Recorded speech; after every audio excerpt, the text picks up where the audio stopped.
You know, scientists make discoveries that change the world, but even they can face mysteries. Here are 10 things that have baffled scientists. Imagine that you constantly hear a low-frequency hum, and no one can trace its source. Roughly 4% of the world's population hears the hum. It's a geography-free sound. I mean, people all around the world hear it, so the name varies from Tao's hum to Auckland hum, depending on the region where it gets generated. The sound is just on the threshold of human hearing. People hear it less when they're outside, and it gets louder indoors, especially at night. What's even scarier is that you cannot unhear it once you've heard it. Some folks say it started in London around the time of Charles Dickens, who wrote A Christmas Carol, and the low-frequency sound actually comes from the humbug. Or not. Actually, the earliest cases were recorded in Bristol, UK, dating back to the mid-1970s. Scientists have various theories about where the hum comes from and why only some people can hear it. Yet they don't have a clear answer. It could occur when ocean waves move along the ocean floor. They shake the Earth when they collide with continental shelves. Or this might be happening because of volcanic eruptions and earthquakes. Oh, and how about ultra-low frequency radio signals used to communicate with submarines or even 5G? Upsweep is another type of unidentified sound. It was discovered in 1991 in the Pacific Ocean. The sound is high enough to be recorded throughout the ocean. Scientists theorize that the sound could be related to underwater volcanic activity. Interestingly, the volume of the sound has been diminishing compared to its volume when it was first discovered, yet it still can be detected. Plus, it's seasonal. It reaches its highest volume in spring and fall. Is it related to seasonal changes? No one really knows for sure. The next mysterious thing is a cone-shaped monument found in the Sea of Galilee in Israel. This monument was discovered accidentally by sonar scanning in 2003, but the findings were published only in 2013. The monument weighs 60,000 tons. It was once submerged by rising waters. Archaeologists say the monument is enigmatic because they can't figure out where it's from. They don't know what it's connected to or its function. So this big and unusual thing remains a mystery. Now let's move to Göbekli Tepe, Turkey. This place offers you one of the most archaeologically significant sites in the world. Why is it important? Well, it has massive carved stones about 11,000 years old. To put it in perspective, they're 6,000 years older than Stonehenge. Ancient people placed these stones before they began farming or crafting metal tools or pottery. So the existence of this place goes against the chronology of civilization we're familiar with, where people farmed first and built second. Apparently, it wasn't like that. In any case, a good question is, what was the purpose of this site? Was it built to worship some spirits? Yep, archaeologists believe it might be the world's oldest temple. Okay, say this with me. Paleodictyon notusum. Yeah, I know it sounds like a chemical formula. This is a living fossil found deep down on the ocean floor.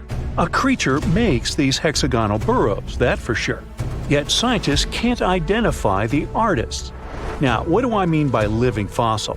Well, Paleodictyon notusum is a creature believed to produce a burrow nearly identical to Paleodictyon fossils.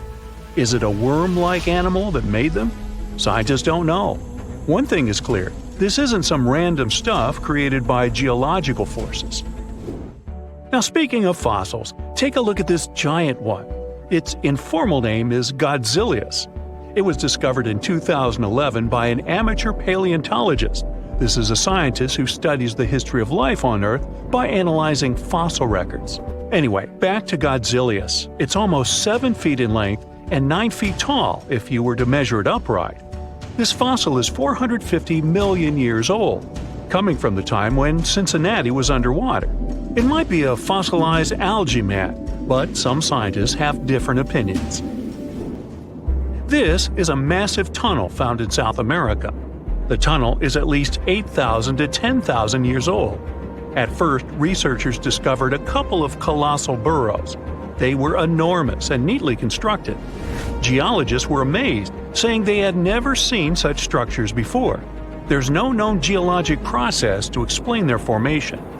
I mean, researchers have known about the burrows since the 1930s, but back then they believed that these tunnels were just some sort of archaeological construction, until they discovered huge claw marks on the walls and ceiling.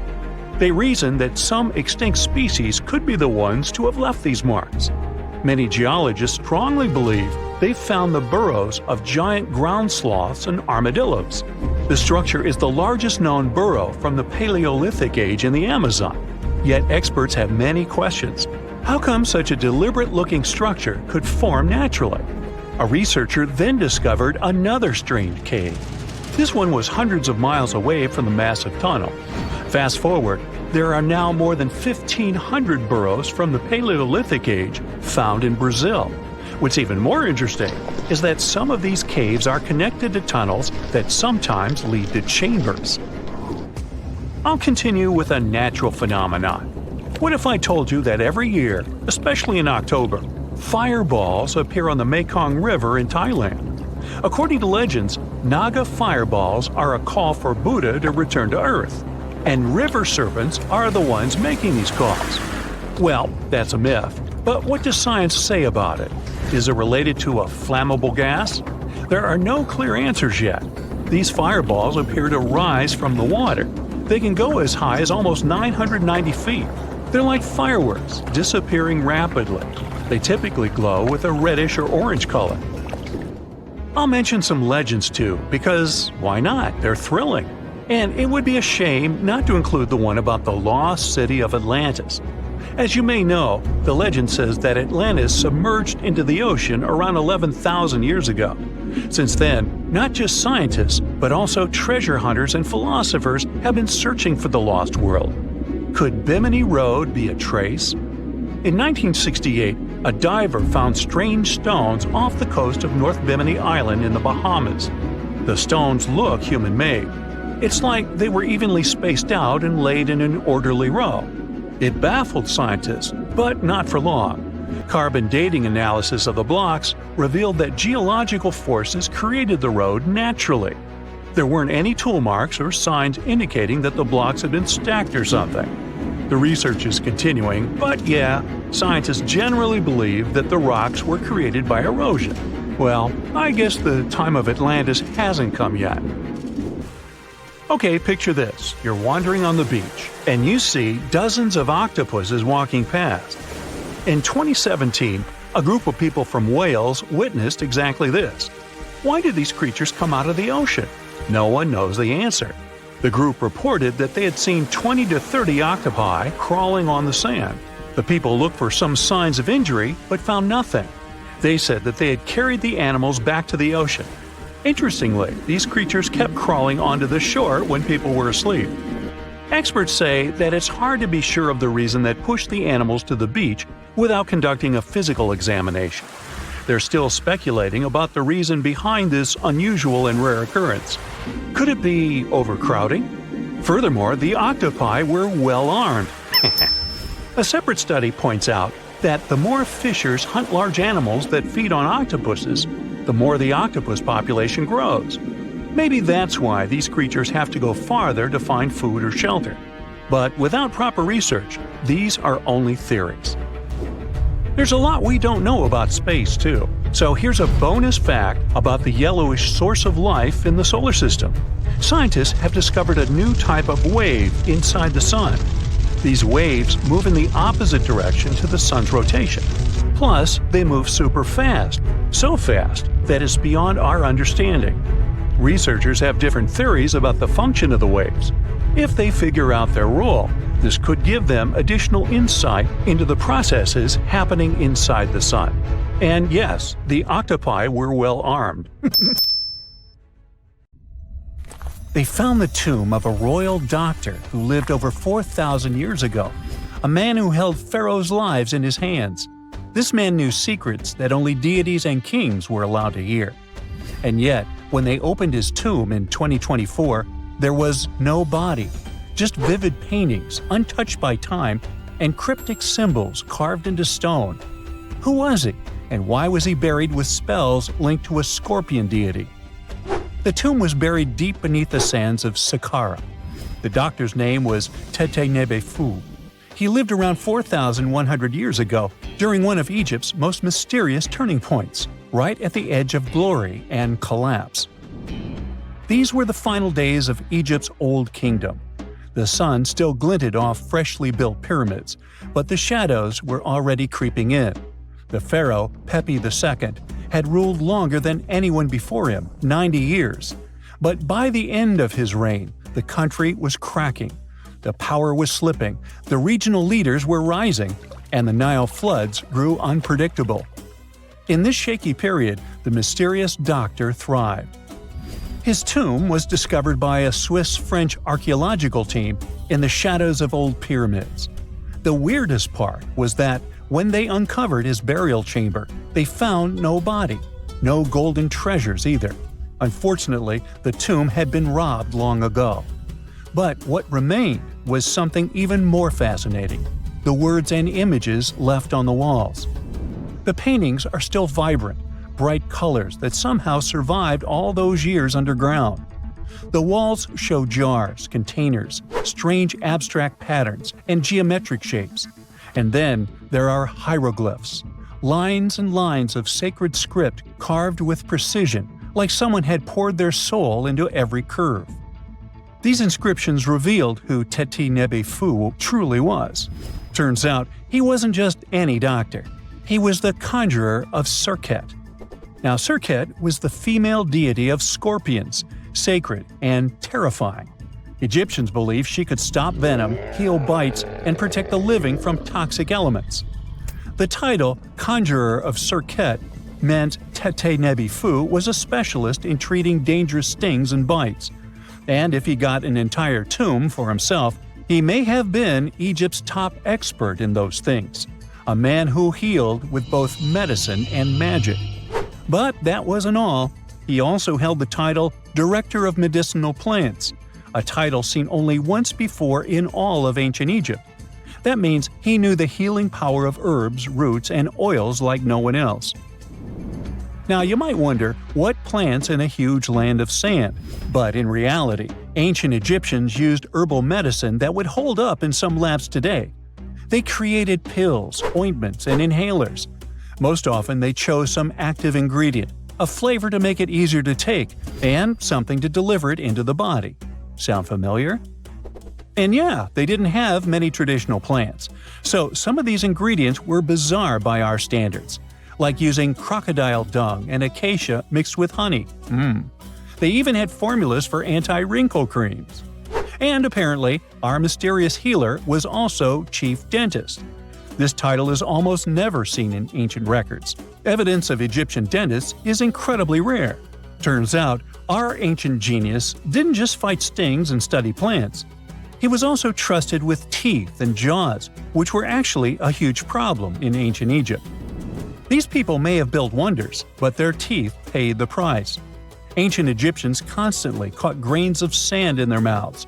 They often ate grit-filled bread and raw vegetables, which wore down enamel and caused a horrible condition called attrition. This led to tons of problems, including tooth loss. They had to improvise back in the day. For example, crafting the world's oldest known toothpaste from crushed rock, mint, and pepper, which ironically only made things worse for the gums. Or a toothpaste from things like eggshells, pumice, and natron, a salty mineral used for cleaning. They were also inventing mouthwashes from celery, bran, and herbs to ease the problem. Some mummies were even found with crude metal braces and gold wires attaching missing teeth. Though we're not sure if these were for the living, or was it just a nice little addition added as an afterlife gift. So, Tete-Nebe-Fu specialized in all these fields. 3 rare titles for one man. Now, back in the day, he must have been admired as incredibly knowledgeable. In a world without modern science, he would have been like a sorcerer who knows how some leaf or bark could save a life. That's why archaeologists believe Tete-Nebe-Fu wasn't just any doctor. He was, most likely, the royal physician, the one who treated the pharaoh himself. We don't know for sure which king he served. Maybe it was Pepi II, and who knows, maybe that's why the guy lived so long. But if that was the case, Tete Nebi Fu may have lived through the final moments of the Old Kingdom, watching the Golden Age crumble from inside the palace walls. And then he was buried. The body was looted, or perhaps just lost to time. But the team says they're still studying the tomb, still uncovering the traces of this incredible man. Overall, ancient Egyptians were practicing medicine on a crazy advanced level. Some practices feel familiar even today. They had hospitals, specialists, surgeries, and many more things, even medical schools. Both men and women were allowed to be doctors. They healed with various methods and practiced surgery with actual tools, scalpels, forceps, even sutures. Some doctors treated only the eyes, others the teeth, the stomach, or even what they called the hidden diseases. They knew how to clean and dress wounds, could set broken bones using splints made of wood or reeds wrapped in linen, and even prevented infections.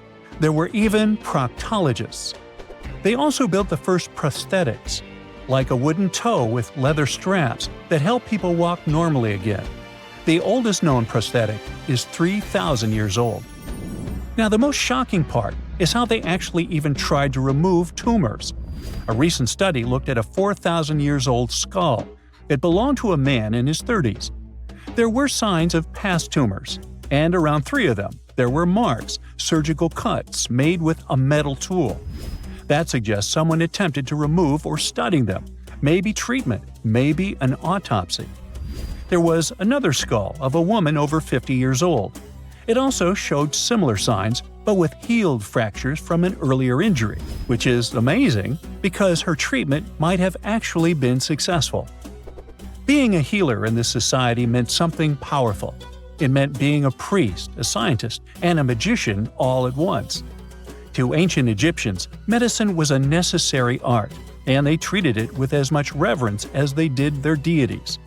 That's because they believed that sickness could be both physical and spiritual.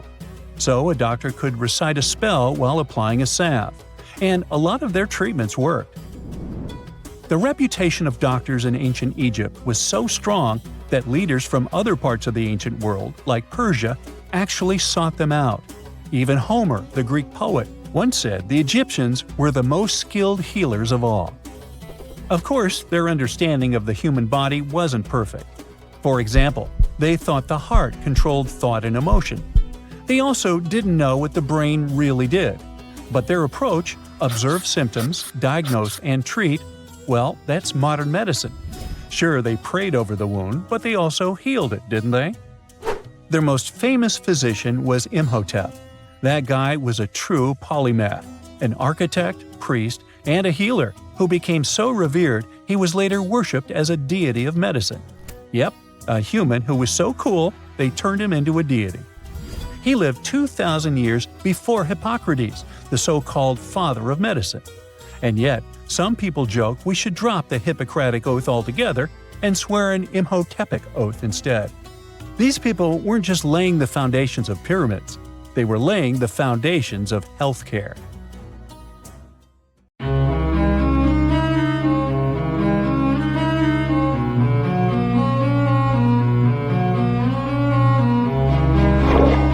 Question for you. Do you think Atlantis could be real? It remains as one of history's greatest mysteries.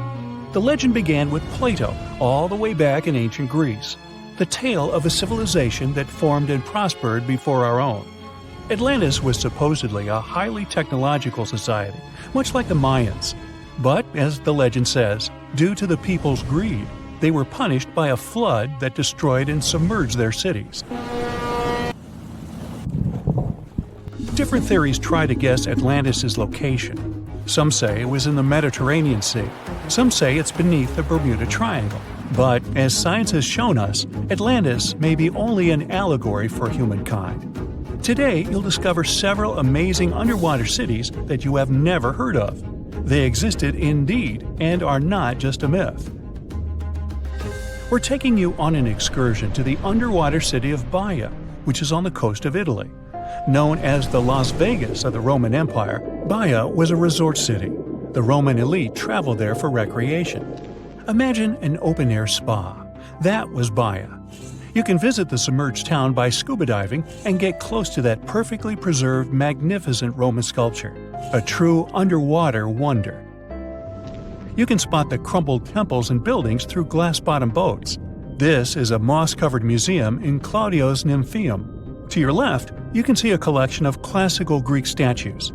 Swimming down the Via Herculeana, you'll arrive at Villa Aprotio. Villas are Italian-style houses, and here you can admire their original marble floors. Notice the black and white patterns and the astounding shapes they make. Next, you'll arrive at Portus Julius. Can you see the collapsing wall structures at the bottom of the seafloor? You'll see well-preserved columns and limestone floors. Behold the ruins of the thermal baths of Lacus. The remaining multicolored mosaics are something great to see. You'll see their orange, blue, and green tiles if you get close enough. At Pisoni's Villa Pila, you'll see 25 preserved Roman pillars. Notice the arches, the frescoes nearby, and the magnitude of this well-kept treasure. The city was located over natural volcanic vents, so there were hot springs to be used at will. People went there looking to have an excellent time.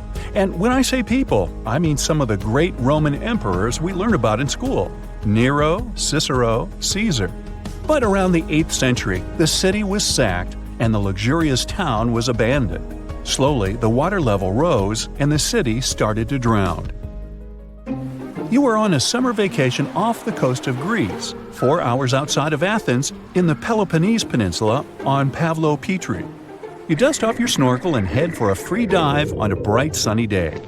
Sometime into the dive, you start noticing patterns on the seabed. 13 feet below the surface, the outline of familiar objects starts to appear, one by one. As you continue swimming, what looks like the outline of an entire city emerges before your eyes. You wonder, how could water have taken the whole city? Rocks are perfectly aligned into what appears to be the foundation of a building. Nicholas Fleming, a British oceanographer on vacation in Greece, was the person that discovered Pavlo-Petri. He was documenting the seafloor artifacts. The team found the site filled with pots, storage vessels, and tools. A quern stone, for instance, is a tool used for grinding grains and turning them into flour. Multiple amphoras, which were found then, indicate that this settlement dated back to the Bronze Age, 5,500 years ago, when people started living in towns. The settlement is believed to have lasted for over 2,400 years. Pavlo-Petri is considered today the oldest submerged town yet found, and it's impressive that it wasn't a simple village. It was a vibrant port city with stone-built buildings, a marketplace, streets, and even squares. Let's continue our exploration and find secrets in other underwater cities. You are diving off the coast of the Ryukyu Islands. Pacific waters are far from smooth. There's a strong current pulling you into the deep sea.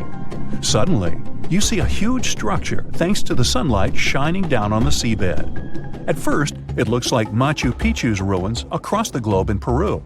As you approach it, you slowly figure out its form. A pyramid-shaped structure, arches, staircases. It's something that could have easily been a palace or castle. Could this also be a sign of human activity? What you just saw is known today as the Yonaguni Monument. It also goes by the name of Japan's Atlantis.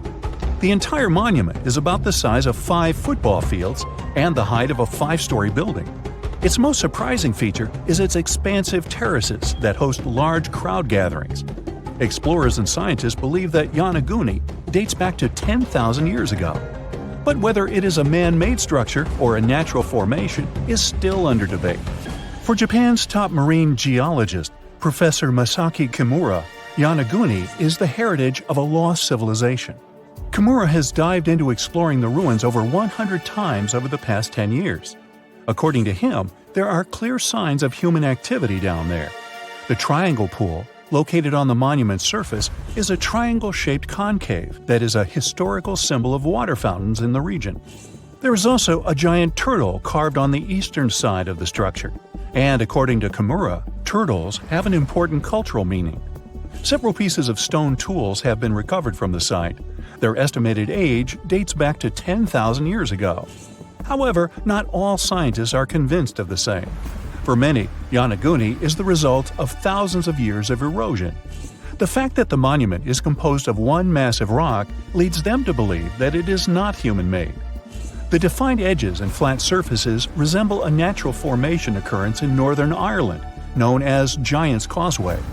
A series of interlocking basalt columns look like the ruins of a palace, but they were the result of volcanic activity in the region. Well, stay tuned for more underwater discoveries. The next stop on our voyage is one of today's most famous underwater cities that has turned into an underwater archaeological park. The city of Port Royal in Jamaica exists today only below the surface. But in 1692, it was one of the wealthiest cities in the Western Hemisphere. Port Royal was the center of the British Empire at the time, and an important trade city that attracted people from all over. It was also home to real-life pirates of the Caribbean. On the morning of June 7, 1692, the people of Port Royal met a different fate than they probably expected. The bars and restaurants beaming with life woke up shaking. People were taken out of bed with the power of a massive earthquake, estimated today at 7.5 on the Richter scale. One survivor says he saw the earth opening up and swallowing the town whole. What he said could be true, as the city was mainly built over sand. The ground sucked buildings, roads, and everyone above. Geysers erupted, and finally, waves as big as 10-story-high buildings hit the city. About 33 acres of the city disappeared underwater, and amazingly, most of its 17th-century remains lie in good condition under 40 feet of water. In the ruins, archaeologists have found taverns, storage rooms, kitchens, and recreational buildings used for diverse purposes. You can see a grand lion statue, a submerged bridge, and many picturesque arches. Now, do you fancy a trip to India? Just outside its coast lies another sunken marvel. A site known as the Lost City of Cambay is located on the Gulf of a similar name. It remained hidden until 2001, when the National Institute of Ocean Technology did a routine water assessment. With sonar technology, which sends a wave of sound to the bottom of the sea, they found something far beneath the surface. Images showed well-defined geometric shapes spread along a 5-mile stretch. The remains found dated to more than 9,500 years ago, meaning that this civilization was lost at around the end of the Ice Age. Debris recovered from the site included construction material, pottery, beads, sculptures, and even bones. Scientists argue whether these artifacts are indeed from the site, but if they truly are, then the Lost City of Cambay would be the oldest civilization in the world. Scientists have recently discovered Leonardo da Vinci's hidden passages under a medieval castle in Italy. They followed a newly found 15th-century sketch by the creator of the Mona Lisa and found one of the unexplored architectural wonders from the age of the Renaissance. Construction of the Sforza Castle started back in 1358, but it was destroyed about a century later during a local crisis. Then, in 1450, Francesco Sforza, the Duke of Milan, decided to rebuild it on the old ruins. After he passed away, his son Ludovico took over and kept improving the castle. He brought in some of the best artists of the time, including Leonardo da Vinci, to decorate its walls. We can still see Leonardo's frescoes today in the Room of Wooden Boards. While he was working at the castle, da Vinci also recorded some historical underground passages hidden beneath the outer wall. The drawing, dated between 1487 and 1490, was found at the Institut de France in Paris. The sketch is highly precise, and it proves that Leonardo was really interested in fortification design and was great at documenting existing structures. Historical records show that Ludovico ordered the building of an underground passageway that led straight to a basilica, where his wife was buried. Ludovico married Beatrice in 1491, and they had a happy but tragically short marriage, as Beatrice passed away while giving birth in 1497. The Duke locked himself away for weeks, grew a beard, and wore only black clothes while he was mourning his beloved wife. The secret tunnel may have stretched over a half a mile and would let Ludovico visit her grave in private. It could have served as an escape route if the castle was ever under siege. The existence of the tunnels remained one of the mysteries of the Renaissance for years, as no one knew for sure they were there. But now, scientists finally uncovered the secret history. They used a combination of ground-penetrating radar and laser scanning to build up an accurate 3D model of all the structures under the castle. They found the tunnels Da Vinci alluded to in his drawings, and it looks like they may have only been a small part of a whole system of historical underground passages. The goal is to create a complete digital twin of the castle that will not only show all the preserved constructions, but also the ancient ones that are no longer visible. They also plan to add augmented reality to the virtual paths to let visitors discover Leonardo da Vinci's hidden passages. Now, we don't know if the genius actually took part in constructing the hidden passages that scientists recently discovered, but we do know about some other Leonardo da Vinci inventions. He created the first satellite-like map in 1502, long before photography or satellites were even a concept. A famous figure in Italy, Cesare Borgia, invited Leonardo to a small town called Imola, near Bologna, to create a highly detailed map for him. Back then, maps were not very precise, as no one had figured out how to show exact distances on a smaller scale. Instead, people spent a lot of time decorating them with dragons, roses, fancy castles, mountain ranges, flowers, and other artistic details. These maps look more like beautiful paintings meant to be displayed, rather than practical tools for navigation. But Cesare Borgia wanted something truly functional, and Leonardo managed to create something revolutionary in the field of cartography. If you compare satellite images of Imola today with Leonardo's map, the similarities are striking. He captured every alley, curve of the streets, roadways, and even the exact sizes of the buildings. And he did it all by hand, using just a pencil, ruler, compass, and several of his own clever inventions. To gather all the necessary data, the genius walked through the streets for weeks using a large wheel that spun as he moved, recording the distance with a cable. Using the magnetic compass, he determined precise directions. He also developed a tool called the bussola, which measured angles inside a circle. With this, he could track the exact turns of each street and the size of the intersections. He figured out the distances between houses and major roads. Then, back at home, he used his notes and calculations to draw the map to scale with incredible precision. In his work, Da Vinci also used a technique developed by Florentine humanist Leon Battista Alberti. He created a mapping method where you could place an entire city inside a circle using polar coordinates. At the center of the city, 8 straight lines met, representing the main directions of a compass. Leonardo used this system to divide the town into 8 sections. He didn't overlook even the smallest buildings, which made his map one of the most advanced of its time. The Italian genius had a big dream to build a machine that could let people fly. He studied how birds, bats, and kites move through the air and designed a special flying machine. He believed that if he could copy their movements, humans might be able to soar like them. Da Vinci's design looked a lot like a bat, with 2 large pointed wings that stretched over 33 feet wide. He planned to build the frame from lightweight pine wood and cover it with raw silk to make it strong but not too heavy. The person flying it would lie on their stomach on a wooden board in the center. To make the wings flap, the pilot had to pedal a crank with their feet, which was connected to a system of rods and pulleys. There was also a hand crank for extra power and even a headpiece to help steer. As the person moved their hands and feet, the wings would flap and twist, just like a bird's. But there was one big problem. Humans aren't strong enough to make the machine lift off the ground. Even though it might have worked once in the air, there was no way for a person to get it flying on their own. Leonardo probably realized this, but his amazing idea still inspired flying machines that came centuries later.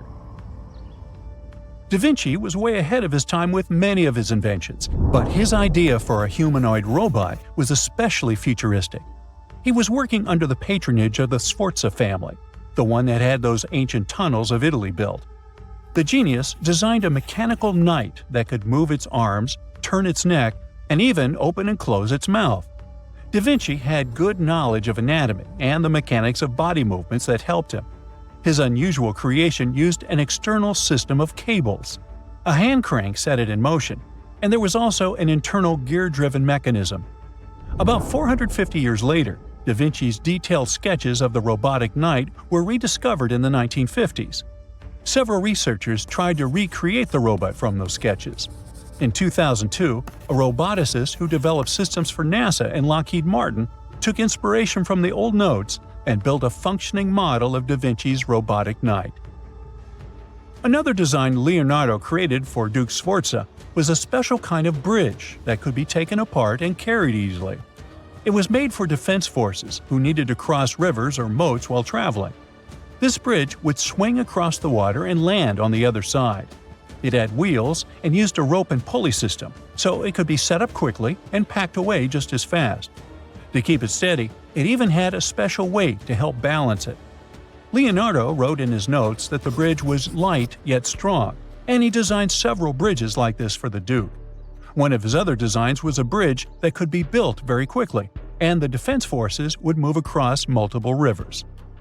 As scientists continue to study Leonardo da Vinci's hidden passages, they reveal new chapters in human history. Who knows what other unexplored architectural structures they will find? In the ice caves of Mount Rainier in the United States, vibrant blues and whites form breathtaking ice sculptures that sparkle like precious gems. But don't get too close. These delicate formations are constantly at risk of collapse.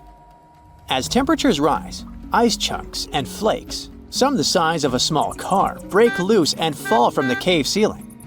Explorers also face the risk of hypothermia, with freezing air inside and even colder meltwater flowing from the snowfield. The volume of meltwater increases as the day heats up, making the caves even riskier in the afternoon.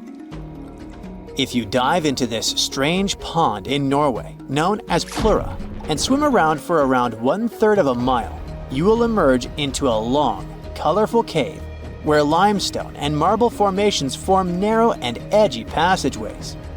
If you are an okay diver, who does it just for fun, you can end your exploration there. But this cave system is the deepest in Northern Europe, so highly trained and experienced divers can continue exploring the course, which quickly plunges much deeper through pitch-black, ice-cold water, becoming narrow and difficult. In winter, temperatures drop to around 36 degrees Fahrenheit. Sadly, tragic incidents have marked this cave's history, as lost divers have faced perilous retrieval efforts. Jacob's Well in Texas looks like a calm 12-foot swimming hole, inviting and refreshing. Yet, what lies beneath is a treacherous sinkhole leading to a hidden underwater cave system. The dark, secretive depths beneath the placid water descend vertically for about 30 feet, then continue downward at an angle through a series of silted chambers separated by narrow restrictions, finally reaching an average depth of 120 feet, which is about the height of a Ferris wheel. Despite its pretty appearance, the well claimed 9 lives between the 1960s and the 1980s, but some people speculate that the actual number could be higher. This is why these dark, secretive depths are still known as some of the most dangerous diving locations in the United States. As we dive deeper into the Earth, we find ourselves in Verkhovnica Cave in Georgia, known for being the deepest cave in the world. It is over 7,000 feet deep, plunging into the unknown, where there is a real risk of deadly floods from underground sources. At the deepest level you can reach, there's a stunning turquoise lake surrounded by jet-black limestone. It is described as a beautiful yet eerie spot that can quickly turn into a scenario where you need to fight for survival. When storms and thunder hit, the roar inside the cave is almost deafening, and the water floods rise really fast. When this happens, explorers cannot afford to wait. They must find a way out immediately. The thing is, caves and storms together are a seriously dangerous mix. Take, for example, the event that occurred in 2018 that had the whole world glued to the news. 12 boys from a junior soccer team went exploring in Thailand's Chiang Rai province with their coach. They raced their bicycles up into the forested hills to reach the Tam Long Cave. In high spirits, they clambered into the cave with just their torches, planning to stay for only about an hour. But they didn't emerge until 2 weeks later.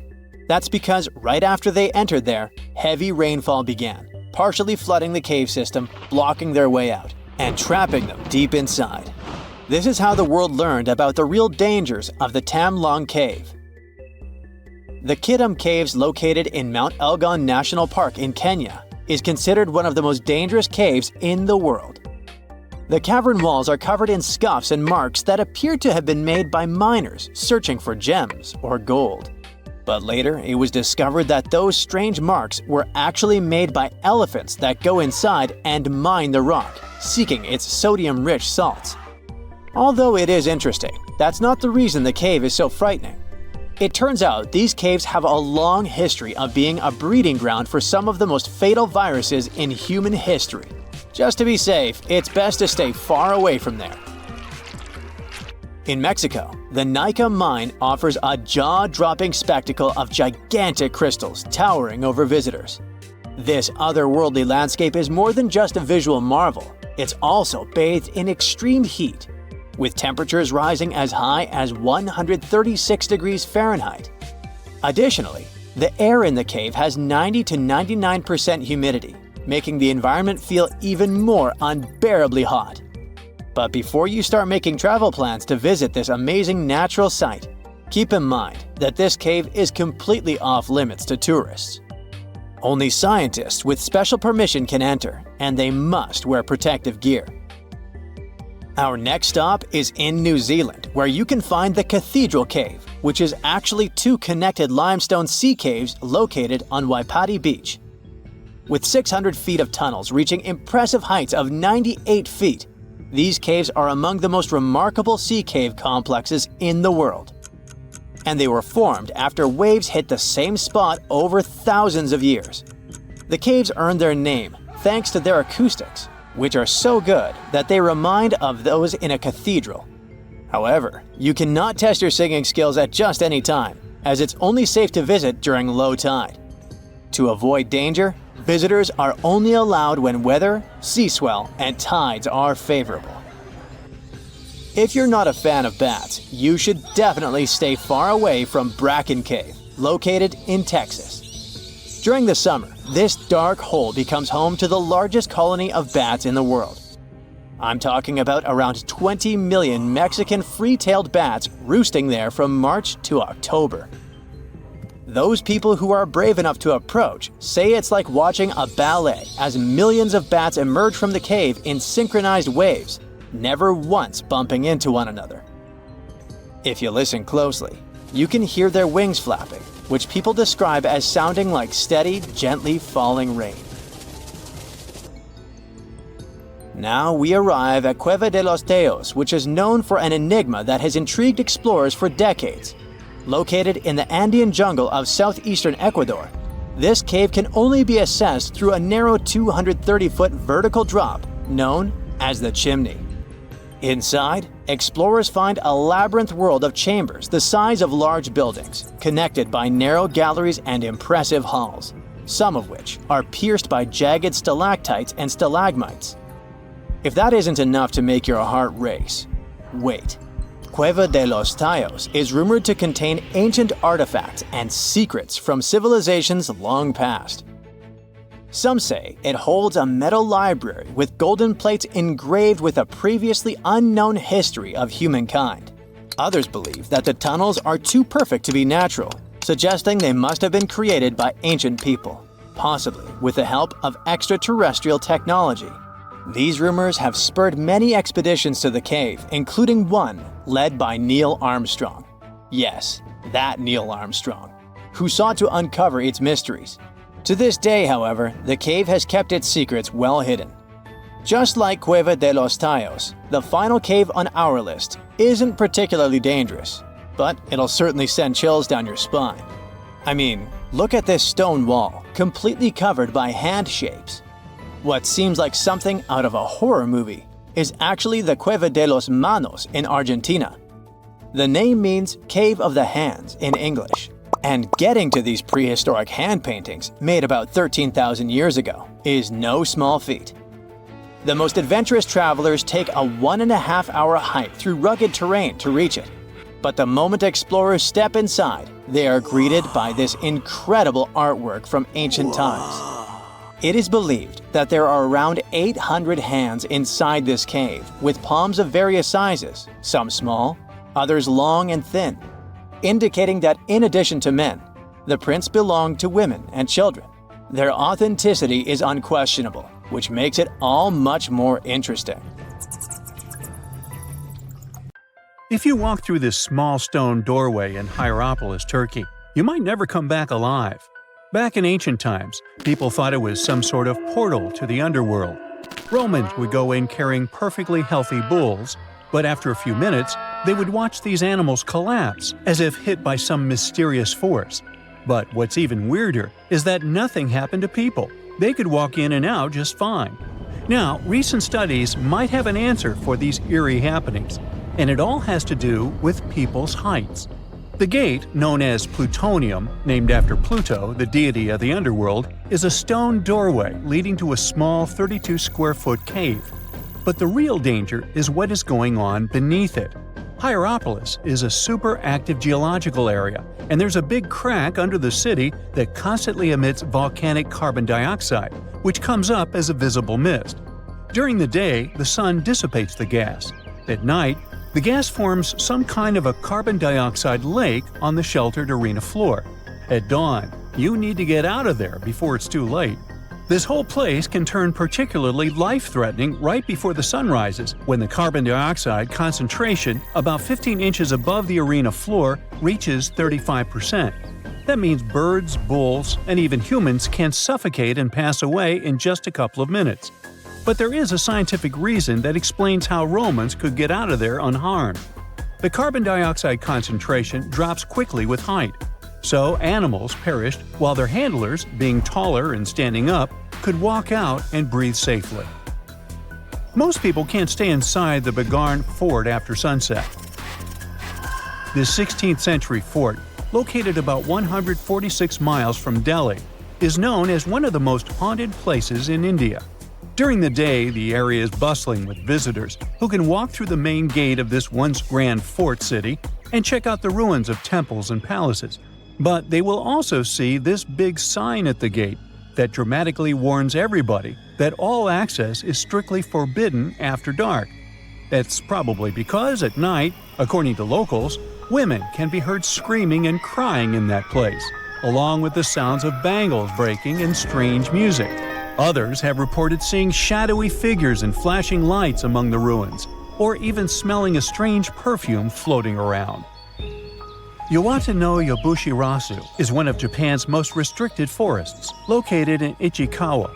The forest itself is a small area, covering just a little more than 40 square yards, and it is mostly a thick patch of mosu bamboo. Its location next to a parking lot and modern buildings makes it seem less intimidating, but don't be mistaken by its appearance. Since at least the 19th century, people have said that anyone who enters this forest is bound to disappear and never be seen again. So, as soon as you arrive, a sign near the forest tells you about its history and the curse believed to be linked to it. Some rumors suggest the creepy presence of an ancient samurai lord walking around. Other legends say that the forest hides a bottomless pit filled with poisonous gas. Whether these stories are true or not, today, the area is enclosed by stone walls, and entry is still strictly prohibited. In a valley called the Dark Entry Forest in Connecticut, you will find Dudleytown, but you definitely shouldn't go inside. Not only has the land been private property since the 1920s, but it is also known as one of the spookiest places on Earth. This place was first settled in the early 1740s, and many of the original settlers were from the Dudley family. That's why it's called Dudleytown.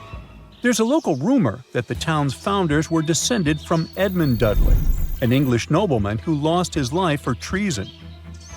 The legend says this curse followed the Dudley family all the way across the Atlantic to America, and their misfortune is said to be responsible for crop failures, mental problems, and several tragic incidents in the village. Again, it is all just rumors, since historians haven't found any real evidence to support these claims. Still, the pitch-black surroundings and the eerie Blair Witch Project vibe going on in that place fueled ghost stories in the 1980s.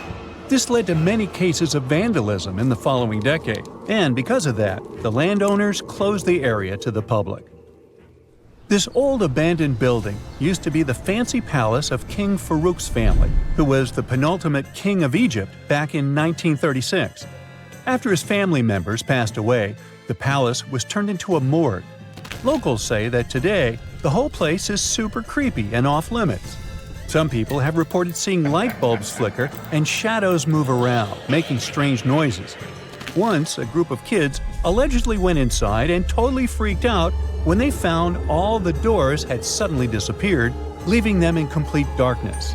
They had no choice but to start screaming for help. This Hawaiian island has been off-limits to people for over a century. It's called Ni'ihau and is the smallest inhabited island in Hawaii, covering around 69.5 square miles. It has around 84 residents. The island doesn't have cell phone service, paved roads, or power lines, just solar panels for electricity. A single family has privately owned the island since 1864, when a Scottish farmer bought it for $10,000, which would be around $250,000 today. The island has stayed in the family, passing down to its descendants, the Robinsons.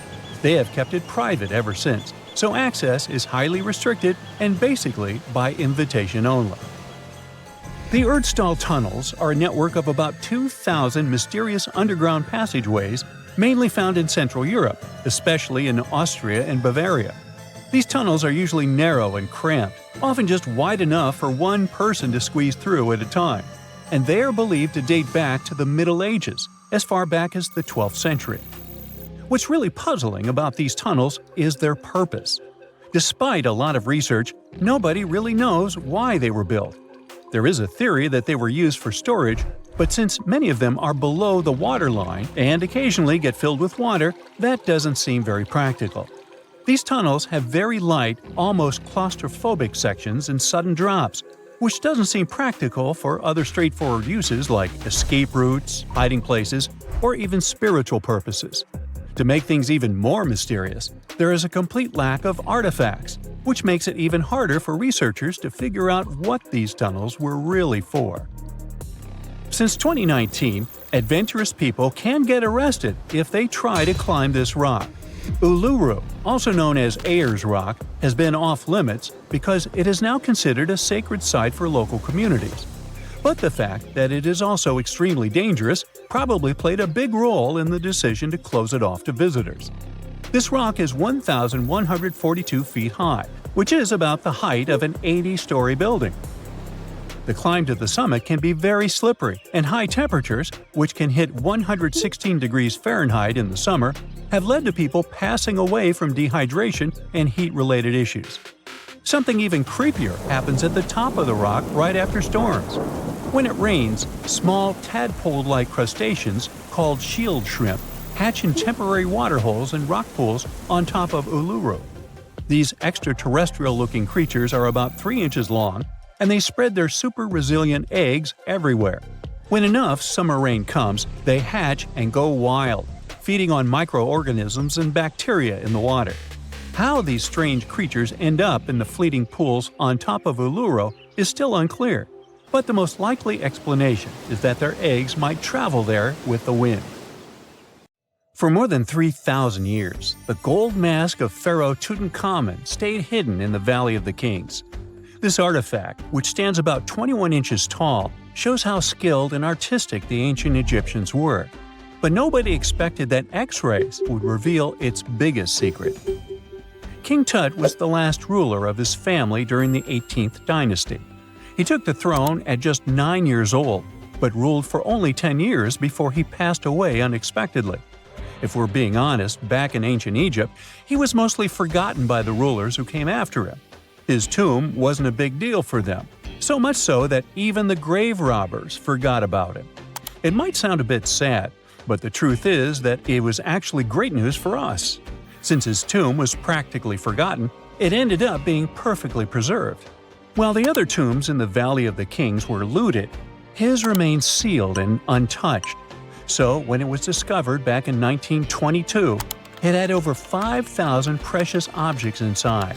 That made Tutankhamun basically an instant celebrity and one of the best-known pharaohs nowadays.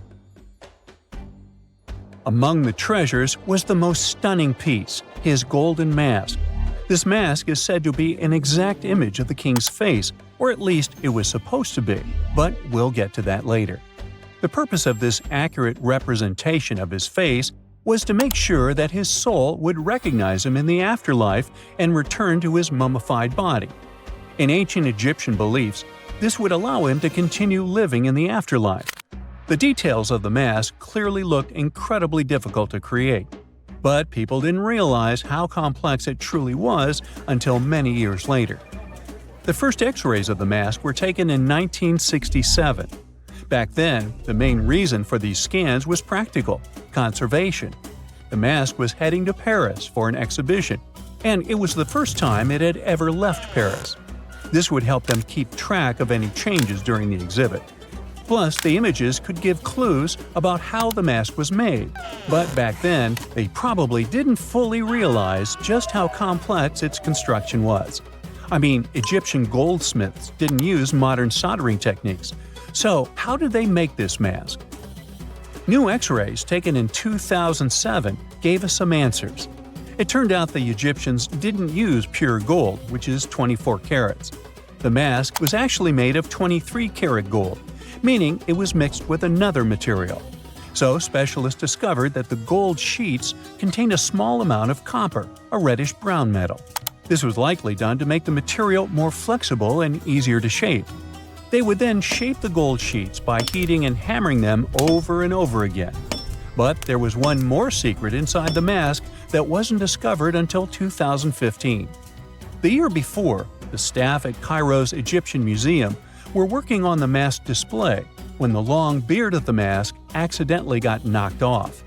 Another theory is that the beard had become loose over time and just fell off. Either way, the fact that King Tut's beard came off caused a lot of stress.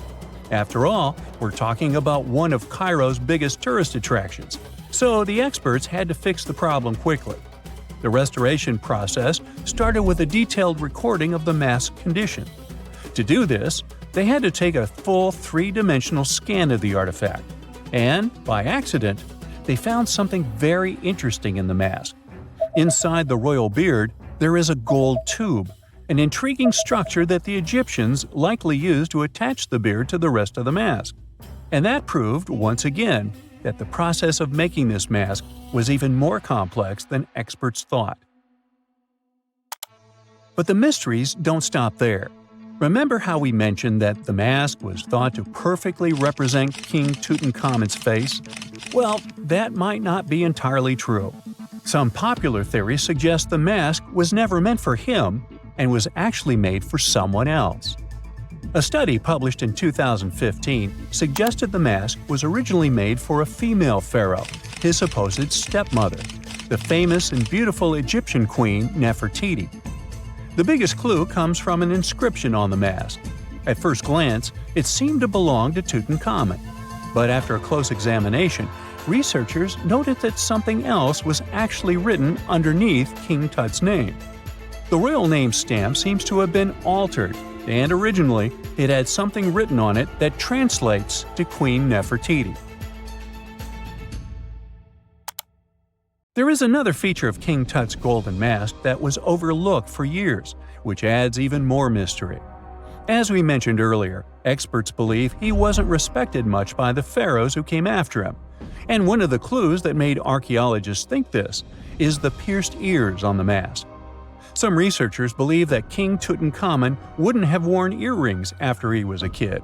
So, according to their theory, by the time he passed away at 18, he shouldn't have been represented with pierced ears. This could also support the idea that the mask originally belonged to Nefertiti, or maybe to someone who wasn't even connected to King Tut.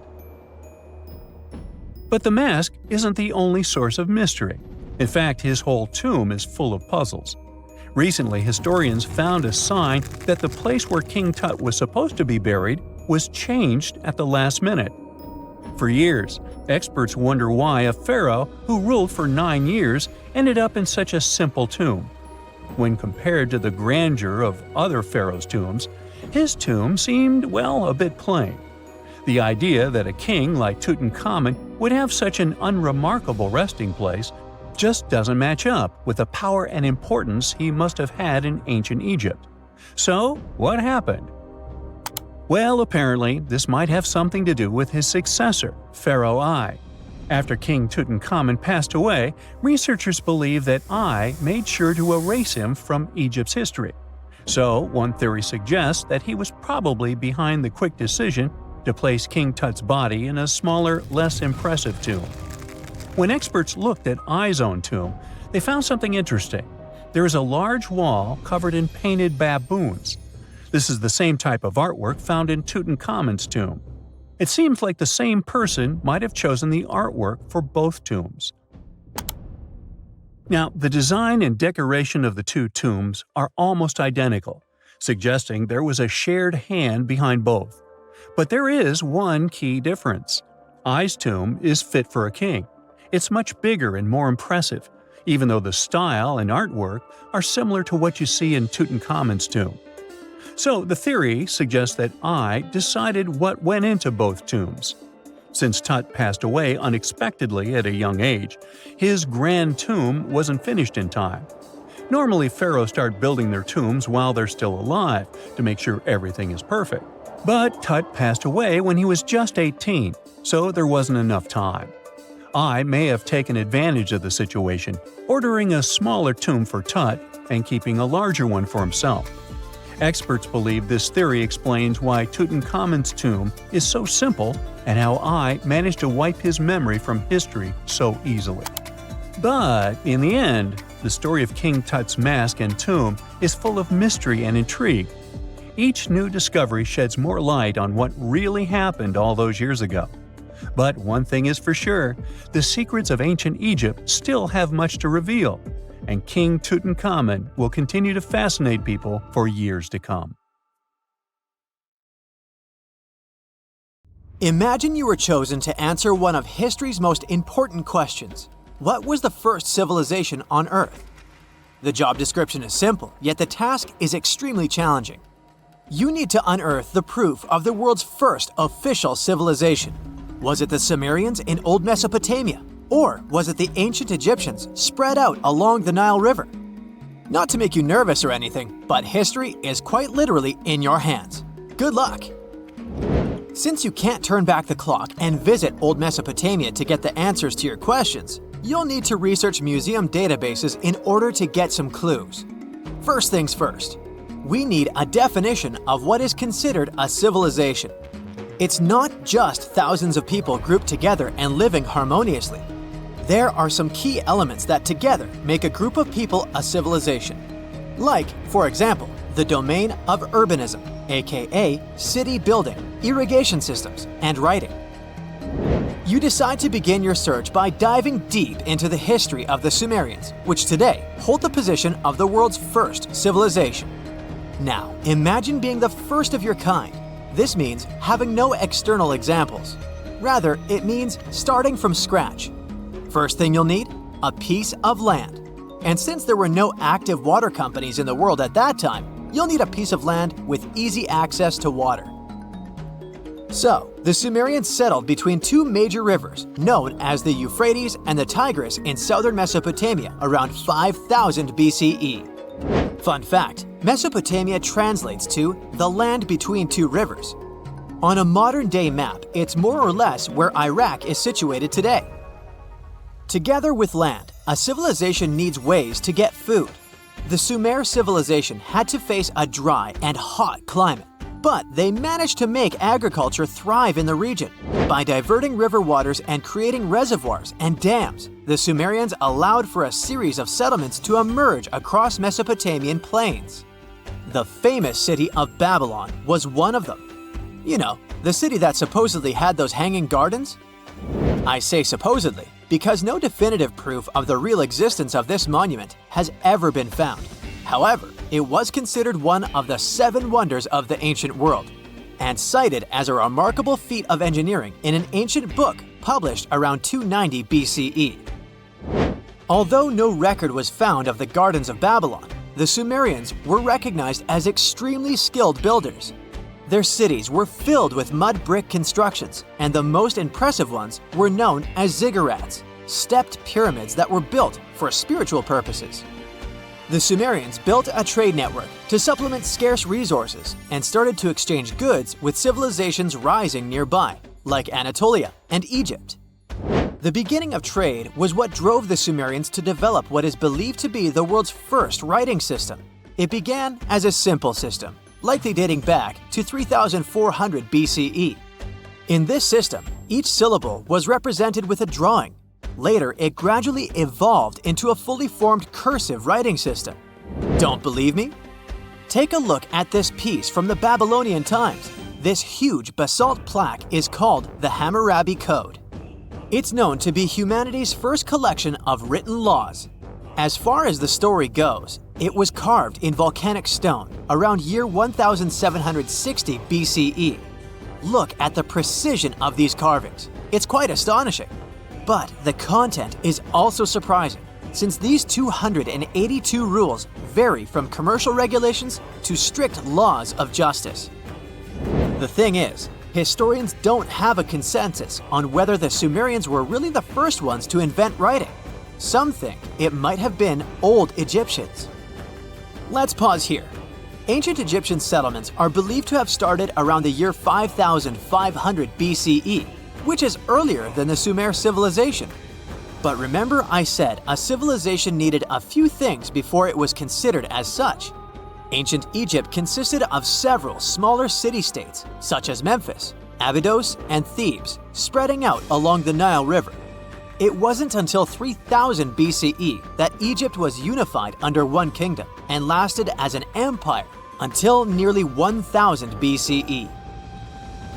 Although there is no consensus on this, some Egypt experts believed that it could have been Sumerian immigrants that founded early Egyptian settlements. The proof could be the presence of cylinder seals made of hard stone, something that was widely used in Sumer. These seals were used to guarantee authenticity in legal transactions, but it's hard to say whether this method was introduced by Sumerian immigrants or simply by trade. Since the time period is not one of the criteria we can use to determine who came first, we'll have to turn to something else. But what? Like the Sumerians, the Egyptians were also highly skilled builders. Duh, they built the famous Giza pyramids and many others all over their territory. In order to enhance their building techniques, they delved into developing a more profound understanding of mathematics. They developed a new form of measurement called the cubit, which was the equivalent of an arm's length. The Great Pyramid, for instance, is 440 cubits per 440 cubits. They were also innovative astronomers, combining their mathematical skills with attentive astronomical observation. They were the first civilization to use a 24-hour division of the day. And they even created a solar calendar, which was the first dating system in history to feature 365 days in 1 year. Okay, it's undeniable how impressive they were. But some experts say that the dispute has to be settled through the comparison of their writing systems. Hieroglyphic writing, the first Egyptian style of writing, is said to date back to 3000 BCE. It was a composition of over 700 symbols, which were carved in stone. For a long time, researchers believed that the Sumerian writing had come before Egyptian, but in a recent discovery made by Yale researchers claims otherwise. Archaeologists have discovered a panel of 4 signs that are believed to have been written around 3250 BCE. Oh, and they've also found another rock drawing depicting a pregnant elephant that can date back to 4000 BCE. Now, there's also a third possibility that fewer people seem to mention: the Indus Valley Civilization, also known as Ancient India, located around the area of modern-day Pakistan and India. The Indus Valley Civilization is also a contender for the oldest civilization, due to the uncertain historical origins of the Hindu collection of texts known as the Upanishads. The Indus Valley Civilization flourished around 3000 BCE, but records show that people in the Indus Valley were trading with Mesopotamians as early as 3500 BCE. Now, wait a minute. How is it possible? No, they weren't time travelers. This isn't a sci-fi movie. There already were agricultural settlements in the area that were slowly growing into bigger cities, such as Harappa and Mohenjo-Daro. Ancient Indian cities were sophisticated, filled with baked bricked homes built in a grid system. These ancient cities even had draining and sewage systems that connected most homes and used gravity to carry waste outside of the city. They were pretty advanced. They were also an extremely religious civilization, and Hindu beliefs were at the center of their practices. Despite that, their cities weren't filled with spiritual buildings. Actually, Mohenjo-Daro's most important building was a public bath. Interesting, huh? Now, why can't we know if they were the oldest civilization on Earth? Even if some historians suspect that the origins of the Indus Valley people can be traced back to 5000 BCE, there is no concrete evidence of this, only speculation. The best proof we have is the Upanishads.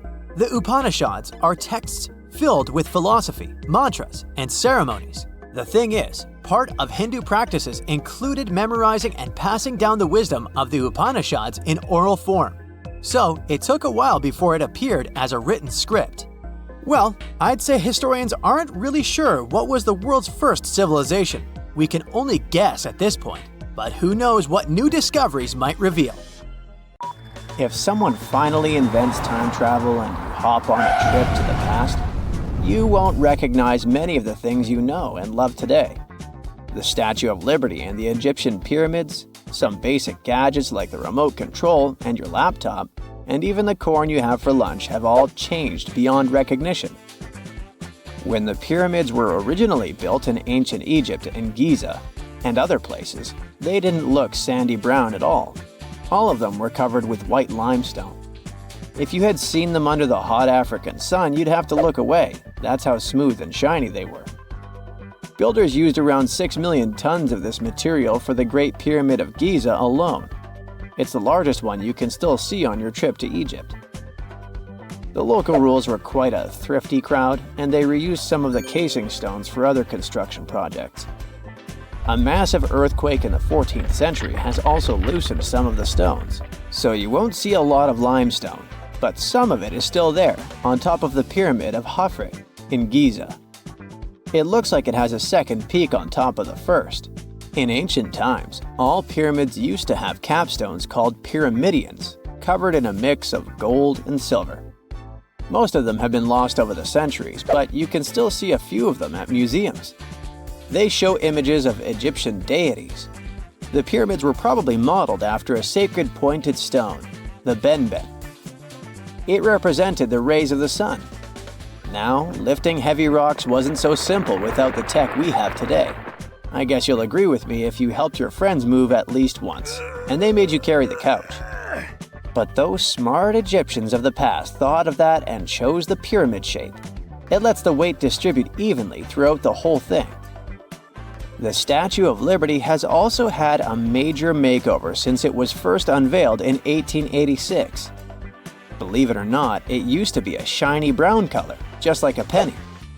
20 years later, it changed its color to green. It wasn't a fashion statement, but a chemical reaction. The statue is covered with hundreds of thin copper sheets. When copper reacts with air, it naturally forms a protective layer called verdigris. This layer protects what's under it from corrosion, and that's why statues and other things made of copper, brass, and bronze can last so long. When Lady Liberty first turned green, people in authority decided it would be a good idea to paint it all over. It was way before social media, so you couldn't just drop an angry comment under the post describing the idea. But they wrote about it in the local newspapers, and the public didn't love the idea. Then the Times interviewed a copper and bronze manufacturer, and he confirmed they shouldn't repaint it, because removing the protective layer would mean destroying the statue. Over the years, people have suggested painting Lady Liberty several times, but no one has ever done it. I don't know about you, but I can't imagine that lady in any other color, so I guess it's for the better. You love bananas as much as I do? Next time you enjoy a juicy soft one, remember you gotta thank selective breeding for that texture. The original wild bananas had many large, hard seeds and not so much delicious pulp. And hey, who doesn't like a sugary watermelon? It has a history of over 5,000 years, and it used to have bitter yellowish white flesh and was really tricky to open. Selective breeding saved the day again, and watermelons got way sweeter. Japanese scientists went further and invented the seedless version. Corn's grandmother is a Mexican grass called teosinte. The kernels in this grass were small and hard to get. Farmers from many thousands of years ago saved the seeds only of those plants that were larger or tastier, or with kernels that were easier to grind. Thanks, my friends, for giving us the corn that's edible and even delicious. And just imagine, wild avocados were so small that they could easily fit in the palm of your hand. The pit in them was so large you wouldn't find much edible material inside. They also had a much harder shell than the ones we're used to. You probably wouldn't get a lot of work done without your beloved computer today, but I can't tell you exactly whom to thank for this invention. The ABC from 1942 is one of the contendants for the title of the first computer. It's short for the Atanasoff Berry computer, named after its inventors at Iowa State University. The ABC weighed over 700 pounds. Yep, yours must be way lighter than that. That big boy consisted of around 300 vacuum tubes and had a rotating drum, a little bigger than a paint can, and had small capacitors on it. A capacitor is a gadget that can store an electric charge, like a battery. The ABC could solve problems with up to 29 different variables to help scientists save some time. Like modern computers, it used binary digits, ones and zeros, to represent all numbers and data. Because of that, it was possible to do the calculations electronically. And now, my favorite part, the ABC finished one operation about every 15 seconds. Just for you to compare, it's millions of operations per second now. Unlike the tech we use today, the ABC did not have a changeable stored program, so the program could only do a single task at a time. An operator had to write down the intermediate answer and then dial that back into the computer. Sounds like another reason to be happy we live in the 21st century. That remote control you use for all sorts of appliances has gone a long way too. Nikola Tesla, who gave us alternating current, designed one of the first wireless remote controls back in 1898. He named his invention teleautomation and demonstrated it on a miniature boat controlled by radio waves. The boat had a little metal antenna attached to it. Tesla sent signals to the boat using a box with a lever and a telegraph key, which was his version of a remote control. Those signals set electrical contacts on the boat into motion and moved the rudder and the propeller, and Tesla was controlling the boat. The concept of the remote control soon spread to other gadgets. The first television remote control followed in 1950. It was designed by the Zenith Radio Corporation called LazyBone. Don't take it personally, please. This LazyBone had a massive cable that was attached to the TV set, and those who tried it didn't fall in love with the invention because they tripped over that cord. I feel your pain, my friends. If you live or work on one of the top floors, you gotta love this one. Meet the first passenger elevator. It traveled at the speed of 40 feet per minute. Not the fastest, I know, compared to today's record, which is 40 feet per second. But hey, it was built back in 1857 in New York and was more of a tourist attraction than a necessity. The elevator had a steam engine hidden in the basement of a 5-story building. 3 years later, they shut it down because the public didn't appreciate it.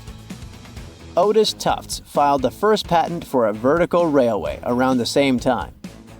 His invention included an actual car with a bench inside for people to sit on. Sounds like a great spot to hang out with friends to me. What do you say? Then they started adding elevators to luxurious hotels around the world.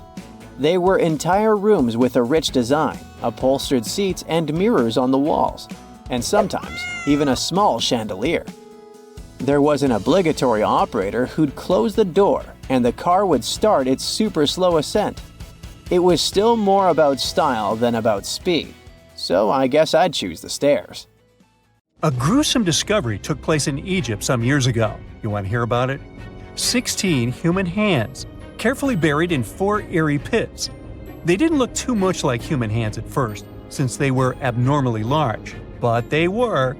Weirdly, there were only right hands. No left hands were in sight. It turned out that it points to the practice of an ancient dark ritual.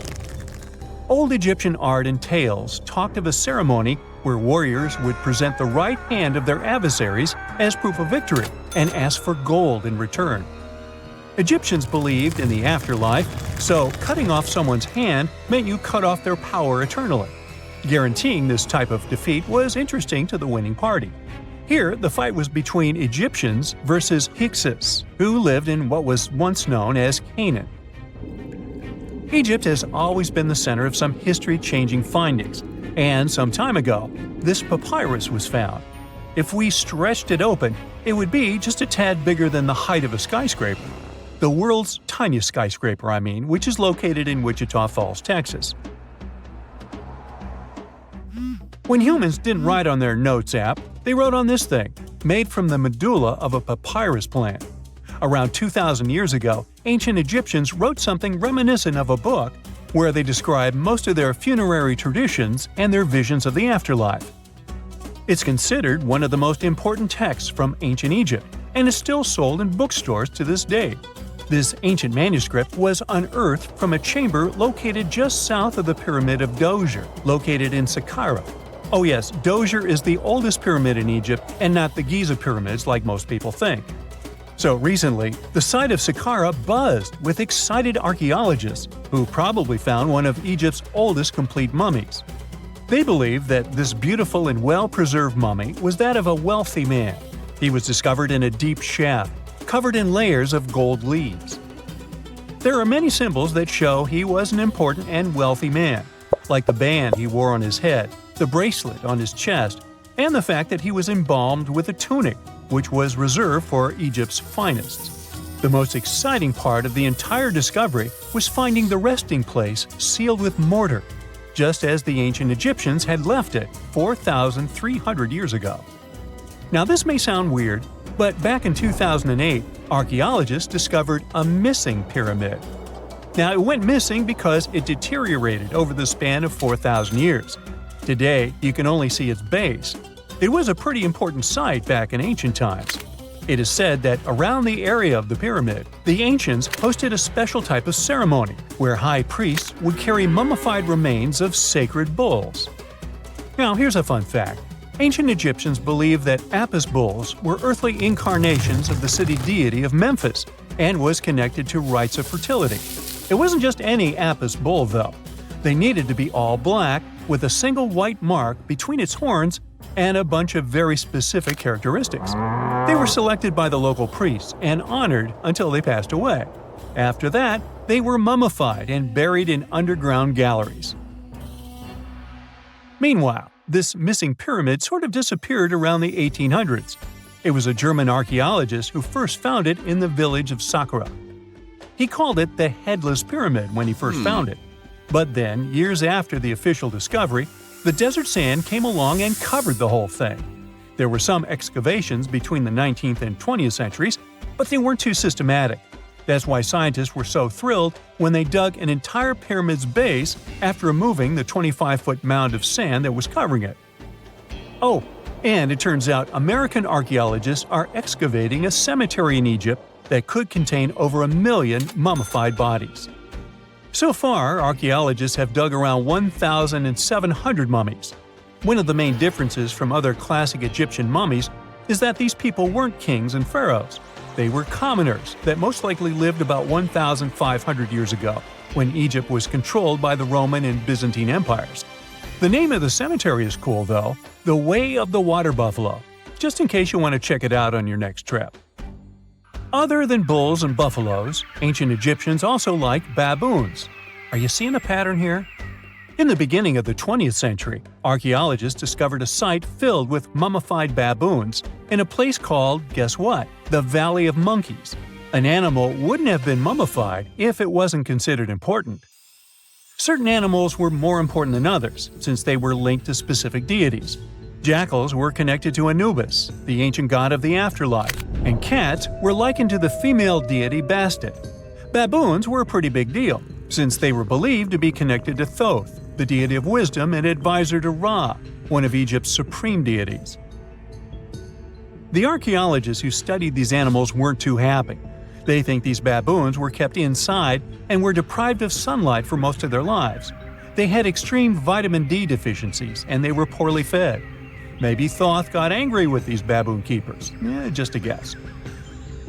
Since there's never a boring day for archaeologists in Egypt, they also found human mummies with golden tongues. Since Egyptians were all about the afterlife, they believed that golden tongues might help a person speak once they pass to the other side. I mean, it's a long shot, but hey, why not?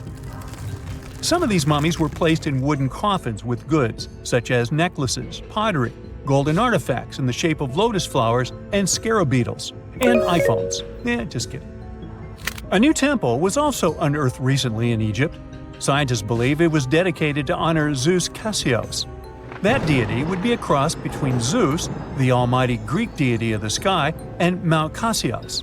While digging around the Sinai Peninsula in Egypt, archaeologists spotted two pink granite columns poking out of the ground, and bingo. They believe these columns represented the temple's front gate and collapsed during an earthquake many years ago. And speaking of deities, there weren't only super serious deities. Recently, scientists unearthed a golden ring in a city south of Cairo. No, Frodo, it's not magical. It was a normal gold ring, but it had the depiction of the deity of fun, officially named Bes. This deity is often described in sacred texts as a happy chubby dwarf. Today, many tattoos we get are sorta deprived of any sense and are made of aesthetic purposes only. In ancient Egypt, though, women would get tattoos as a token of protection for childbirth. That's what scientists think, at least. Around the Nile region, scientists found some mummies that had well-preserved tattoos, which is a rarity since the skin deteriorates so easily. Two of these women tattooed their lower backs, and the drawings were simple. They were mostly pictures, including that same chubby dwarf we just talked about, Bes. He also had a side hustle as the protector of women during childbirth. Now, would you believe me if I told you ancient Egyptians invented robots? No? Well, that's because that's not entirely true. Sure, they were astronomers, mathematicians, and engineers, and somehow they also squeezed an eccentric invention into that package: an automated deity some scientists called Hathor. This wooden statue had been in the Metropolitan Museum of Art for years before someone noticed its secret. With the help of an X-ray machine, specialists discovered a mechanical operating system inside it. The pulley-like axis goes from the statue's shoulder to her left leg. When the system rotates, the statue raises and lowers her hand. Hey, pick me! Pick me! I got my hand up here. You're way more Neanderthal than you think, at least when it comes to your DNA. These ancient hominids were shorter and stockier than humans today. They made stone tools, used fire, wore clothing, and had some rituals of their own. The official theory says that they went extinct 40,000 years ago, but a new study says Neanderthals probably never really disappeared completely, but could have mixed with modern humans. It looks like every modern human has about 3% of the Neanderthal genome in their DNA. If it's accurate, it means Neanderthals were more connected with our ancestors than we previously thought, and shared a long history of living together. Neanderthals were very close relatives of modern humans, but our families separated about 500,000 years ago. More than 10 years ago, scientists discovered that Neanderthals had families with the early humans who traveled out of Africa. Because of this, people living outside of Africa today have about 1 to 2% of Neanderthal DNA in their genes. We now have only 3 really good examples of complete genetic code from these ancient hominids. The first one comes from bones found in a cave in Croatia that are 50,000 to 65,000 years old. Two more examples, which are about 80,000 and 50,000 years old, were found in caves in Eurasia. Scientists still aren't sure as much about how modern human DNA got into the Neanderthal genetic alphabet because they don't have enough material to study. But they did compare the existing DNA of 3 Neanderthals with the DNA of 2,000 modern humans. They found that the Neanderthal DNA might be made up to 3.7% of modern human genetic code. It means that in the ancient Neanderthal population, about 1 in 30 parents were modern humans. The scientists found that modern human DNA got mixed into the Neanderthal genetic alphabet during at least 2 periods when humans and Neanderthals were interbreeding. This happened once about 200,000 to 250,000 years ago, and again about 100,000 to 120,000 years ago. There might have been other times they mixed, but we can't see those in the DNA we have now. Another recent study, which hasn't been fully checked by other scientists yet, says that most of the Neanderthal DNA in modern humans came from one big period of mixing, about 47,000 years ago, that lasted for almost 7,000 years. Scientists found skulls that are about 100,000 years old in 2 caves in the Middle East. These skulls look like they belonged to early modern humans, but have some features like bigger eyebrows that might show they had Neanderthal DNA. This could be because of gene flow from Neanderthals, and it fits in the mixing time frame. The study also looked at the genetic differences in the 3 Neanderthal genomes and found out that Neanderthals had an even smaller population than scientists thought before. It could be another proof that Neanderthals didn't just go extinct, but became part of the modern human gene pool. Many groups of modern humans left Africa and mixed with Neanderthals so much that Neanderthals couldn't stay separate. In the future, scientists want to study how modern human DNA affected Neanderthals. This could help us understand if this mixing had good or bad effects on Neanderthals. Neanderthals aren't our only relatives from the past. There used to be at least 9 species of humans on our planet. One of them, Homo habilis, earned the nickname handyman because stone tools were found with its remains. It lived in eastern and southern Africa. This early human had a slightly larger brain than its older relatives and an ape-like face. Homo habilis was about 4 feet tall and ate a variety of foods. For a long time, scientists thought Homo habilis was the oldest member of our human family.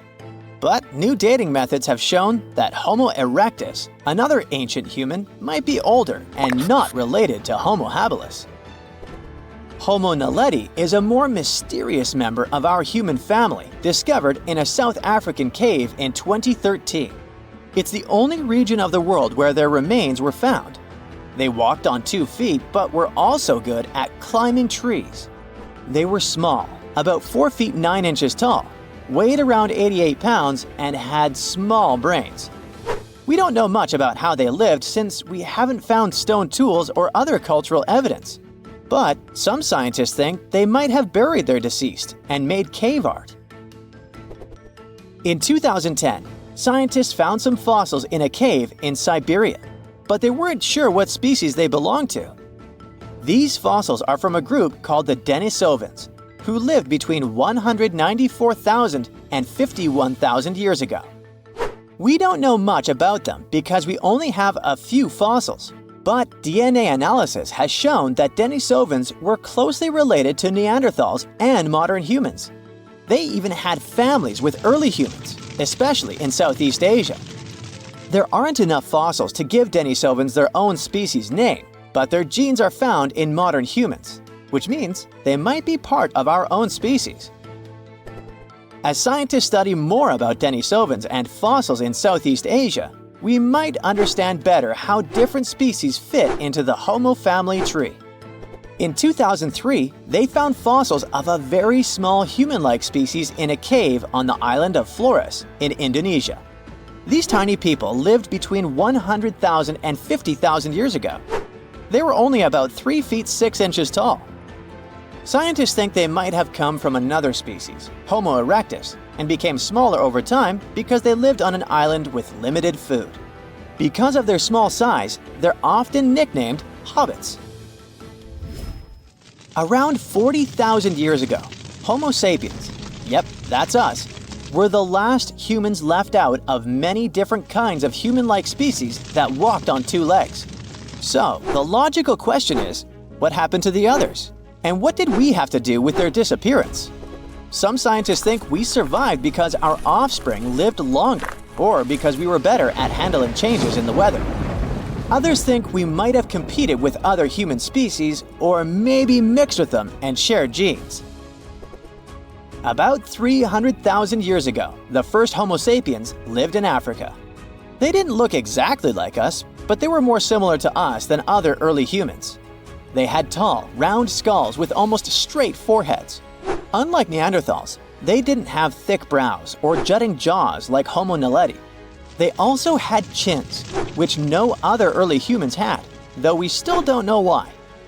Homo sapiens lived in bigger groups and had more genetic diversity compared to other early humans. This helped us in many ways, not just in staying healthy. Having big social networks across different places was like having a safety net. If we ran out of food or water, we could go to other groups we were connected to, and they would help us because we weren't strangers, we were family. These big networks also helped these early humans share new ideas and inventions. A big simulation showed that later species of humans could live in many different environments because of these wide networks and the ability to adapt. We know that Neanderthals were really smart, but Homo sapiens might have been just a little bit smarter. Small inventions like weaving and sewing needles could have given Homo sapiens an edge. Scientists have found evidence of weaving from 35,000 years ago and sewing needles from 30,000 years ago. Weaving lets you make things like baskets and nets to catch food. Sewing needles help you make better clothes and tents, which keep you and your youngsters warm and safe, which is very important for survival. It's strange if you think about it. There are old Roman buildings that have lasted for thousands of years, while our newer buildings seem to fall apart. How did the Romans manage to create such strong buildings? A lot of them with complicated designs, too. Recent research has shown that the Romans used a type of concrete that has an extra layer of protection against the elements. It can even fix itself when it gets wet. This discovery not only explains why these buildings have lasted for thousands of years, but it can also help us make cement in a way that's more natural and resistant. A recent study shows that Romans used volcanic ash in their concrete mix to make it stronger, especially when it was near the ocean, where the air is naturally more humid and could naturally cause more damage. These days, we make concrete out of sand, rocks, water, and a special kind of cement called Portland cement. This cement itself is made by cooking limestone, clay, and other substances in very hot ovens that reach over 1400 degrees Fahrenheit. Sure, it creates a well-blended mixture, but it cracks easily, and sometimes it only lasts a few decades.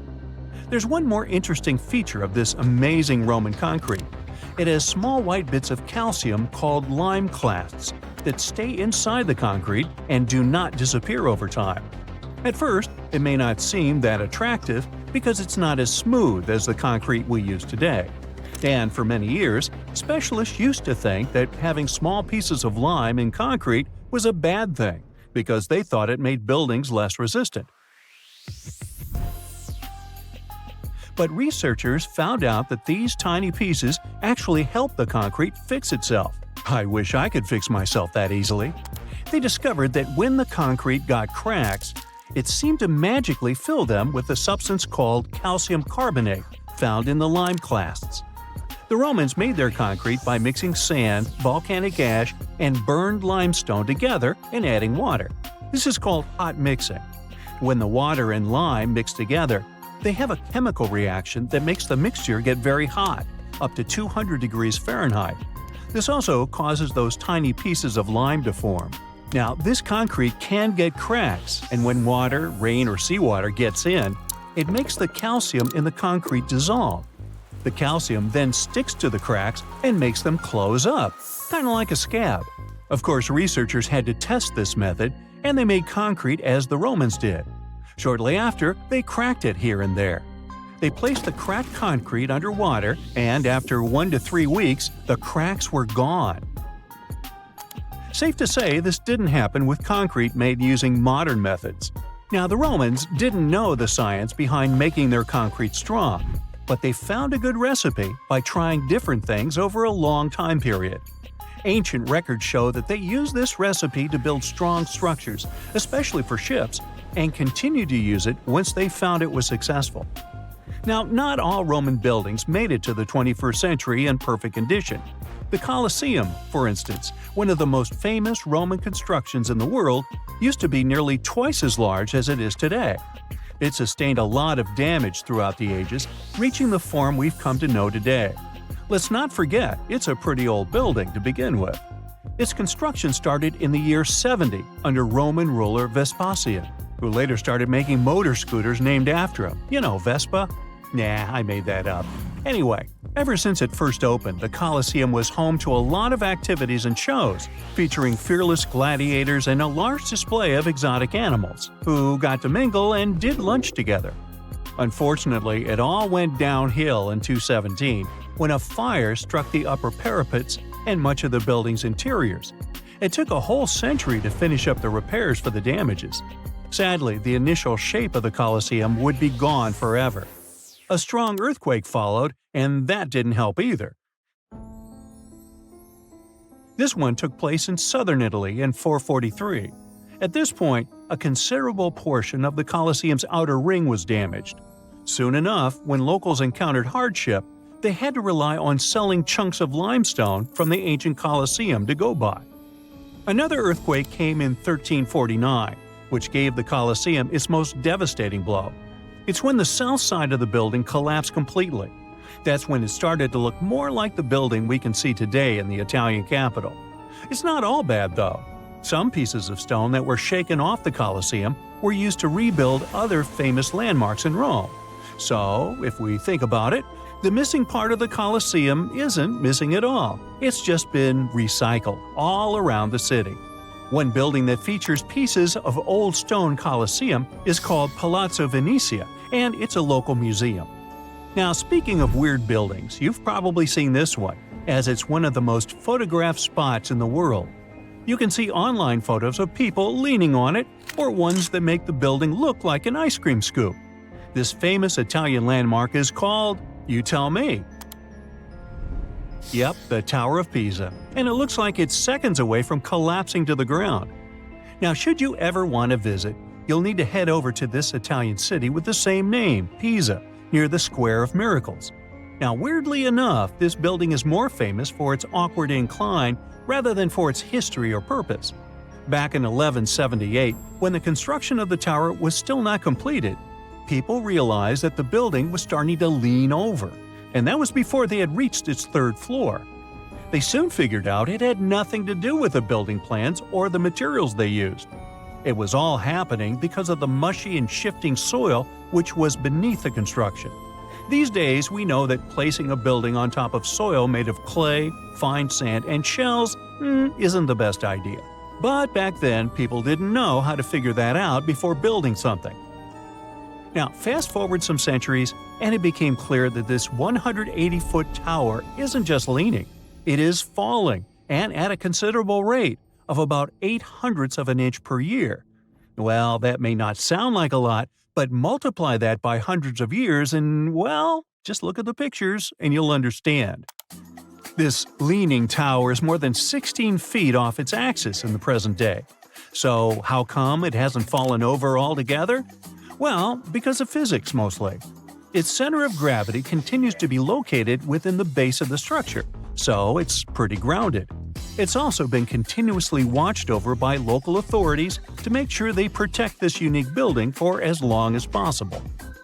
The Pantheon is another great example of the way Romans understood architecture. It's also located in Rome and was initially built as a temple. The construction itself was made from concrete with different thicknesses and has an interesting shape too. Back in the day, Romans believed the Earth was like a disc, which was covered by a dome-shaped sky. So they modeled the Pantheon sticking to this idea.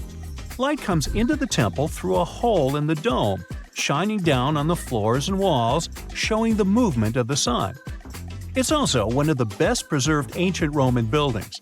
It's no wonder many other buildings have been made to look like it. In the U.S. alone, the U.S. Capitol, the Jefferson Memorial, and the National Gallery in Washington, D.C. are all said to be modeled after this ancient construction.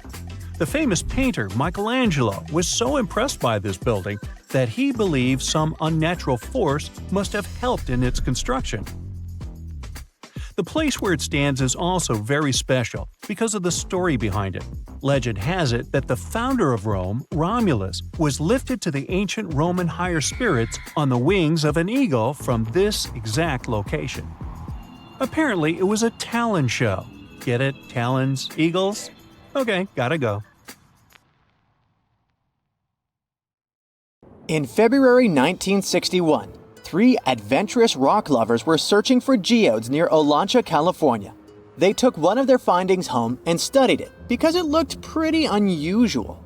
They managed to cut through the matrix and discovered something unexpected inside. Instead of the usual mineral formations, it had a cylindrical object resembling porcelain inside. There was a metal shaft at its center, and around it, a hexagonal sheath made of copper and some unidentified substance. Its discoverers were hoping they had found an example of some unknown technology from 500,000 years ago. It could be proof that there was a hyper-advanced ancient civilization like Atlantis, or that time travel was real. Maybe someone came all the way from the future and accidentally dropped the item. Or maybe some intelligent extraterrestrial beings brought it when visiting Earth. If any of these theories were true, it would mean that scientists have to completely rewrite all human history as we know it. But not everyone shared the excitement, and truth seekers and alternative archaeology circles were trying to solve the mystery of the so-called Koso artifact until the late 90s with theories and debates. Then a group of skeptics took images and x-rays of the discovery and showed them to spark plug collectors. They have identified the artifact as a spark plug with corroded metal components from the 1920s and not ancient technology at all. Almost 20 years later, one of the co-discoverers of the artifact agreed to take it for inspection at the University of Washington. They officially confirmed it was a 1920s-era champion spark plug. And the stone matrix containing the artifact wasn't a geode, but a concretion. Those can form because of natural processes over decades or years, but not millennia. The Koso artifact is a good example of an out-of-place artifact, which is a thing in pseudo-archaeology. It's something found in a place or time where it shouldn't logically be. These artifacts seem too advanced for the time period they're found in. They could also mean human activity existed when humans weren't supposed to be around. The Baghdad Battery is another example of such an artifact. It was found in the 1930s by a German archaeologist and consists of a clay jar, a copper cylinder, and an iron rod going through the jar's stopper. Its top, which was broken off, probably had been sealed with asphalt. Its discoverer noticed that it had 2 different metals and possibly an electrolyte, which are key components of a battery. There are no ancient writings to support this theory. But when scientists ran tests and filled it with an ionic solution like vinegar or wine, it showed that it could conduct electricity. If it really was a battery from 2,000 years ago, it might have been used in ancient medical practices, or even embedded in statues to make it look like they were buzzing to impress people. Kionich, who found it, believed it was used for electroplating, a process for coating metals. Even if it was used as a battery, the Baghdad artifact could only produce a small amount of energy, around 1 volt of electricity. So, some people believe it was used as a storage container for sacred scrolls. Back in the 1930s, a couple stumbled upon something strange while walking along Red Creek in London, Texas. It was a piece of wood sticking out of what looked like an ancient rock formation. Around a decade later, their son, who was really curious to find out its secret, decided to crack open the rock and found a surprisingly modern hammer inside. This discovery caught the attention of Carl Bau, a young Earth creationist who claimed the rock surrounding the hammer dated back to the Cretaceous period. He saw it as evidence against evolutionary theory. After some investigation, scientists proved that the rock was not as ancient as it seemed. Geological processes have just encased the modern hammer over time, so it wasn't evidence of humans coexisting with dinosaurs like the Flintstones, as some hoped. It was just a case of a miner dropping his hammer centuries ago and nature doing its thing. A Chinese archaeologist supposedly stumbled upon some caves that seemed to serve as a burial ground for small beings with big, oval heads. Alongside these remains, there was rock art depicting figures with round helmets, the sun, the moon, the earth, and stars connected by groups of pea-sized dots. They also found over 700 mysterious stone discs etched with spiral grooves. Things got even weirder when these discs were sent to a Chinese professor who claimed the grooves were actually written characters. According to his translation, the discs told the tale of Dropa visitors from another planet who had crashed their spaceship on Earth about 12,000 years ago and had tried to live among us until they were hunted down by locals. But there's no concrete evidence that any of this actually happened. The story was first published back in the 1960s in a couple of articles, but it all seemed a bit fishy. None of the people involved, the archaeologist, the professor, or even the university they supposedly worked at, seemed to have left any trace in the records. And while there is a group in Tibet called the Dropka, they're fully human, not extraterrestrial visitors, and there's no solid proof that the Dropa stones exist at all.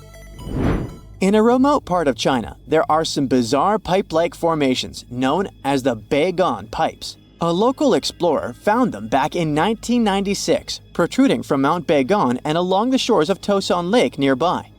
Some people thought they were the work of ancient guests from other planets. When samples of the pipe material were tested, they contained mostly common minerals, but there was a mysterious 8% of unknown stuff. Special testing revealed that these pipes had been there before humans. Chinese geologists later visited the site and suggested that these pipes were formed naturally over time. It could be sediment piling up in the fissures in the earth, or even fossilized tree roots from the area's lush past, but it's not certain.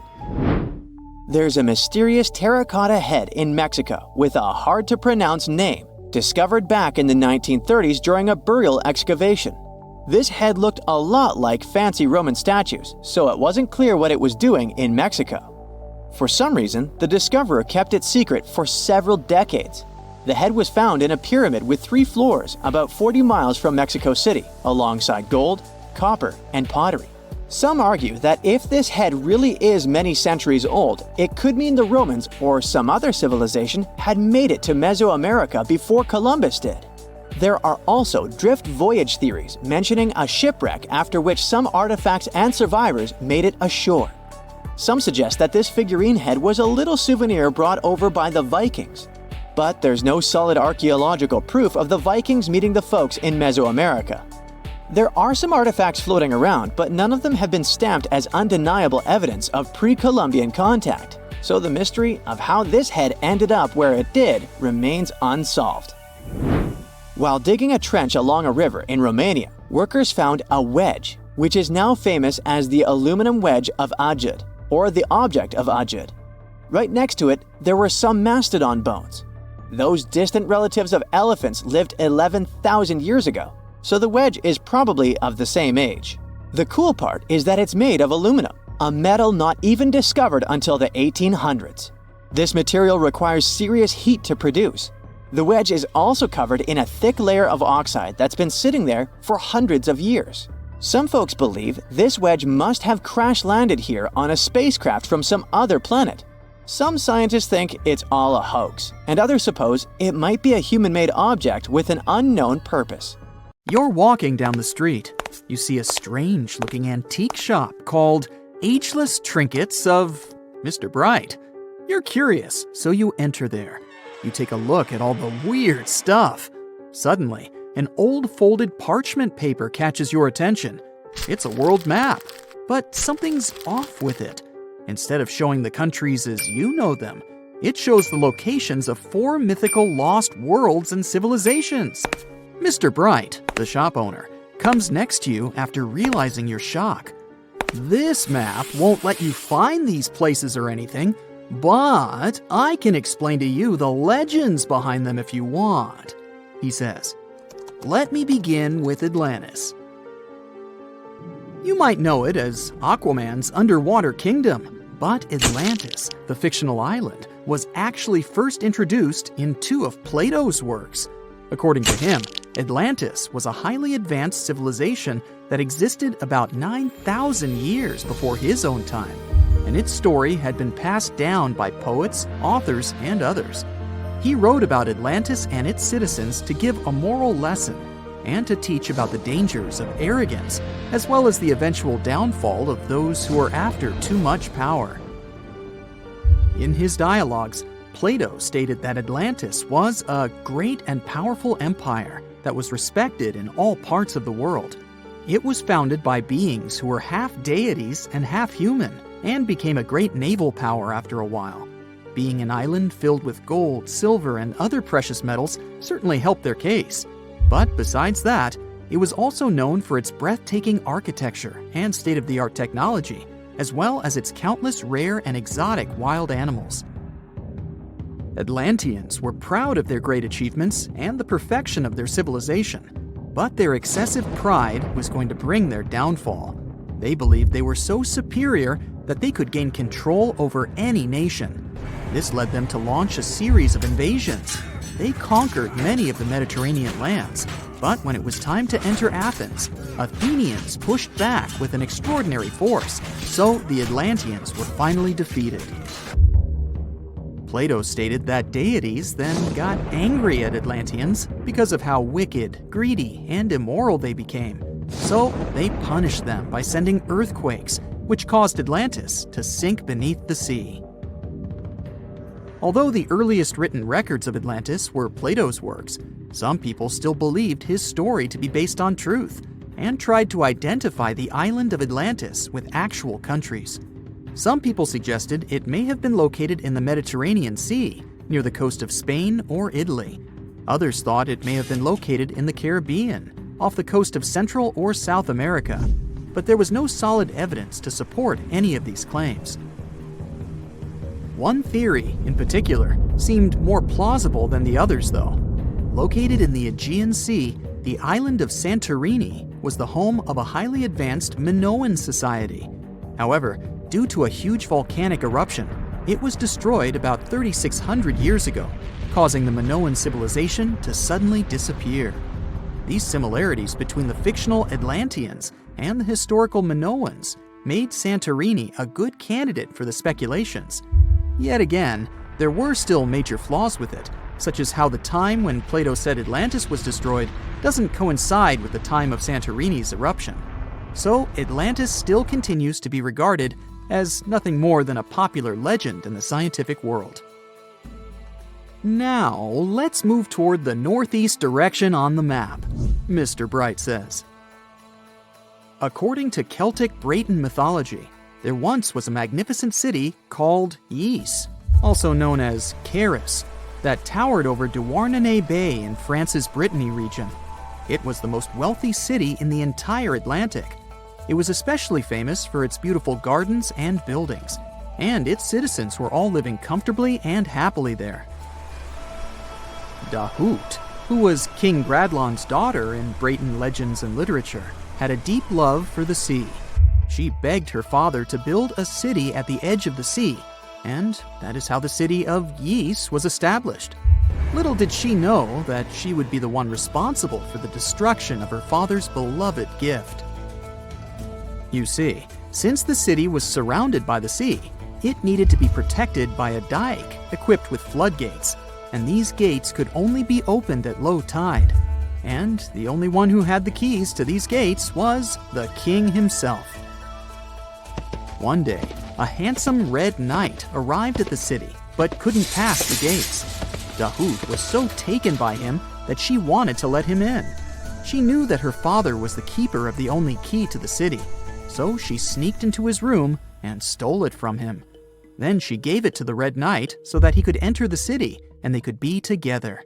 However, the Red Knight turned out to be the Prince of Darkness, and he intentionally left the gate open to the raging sea.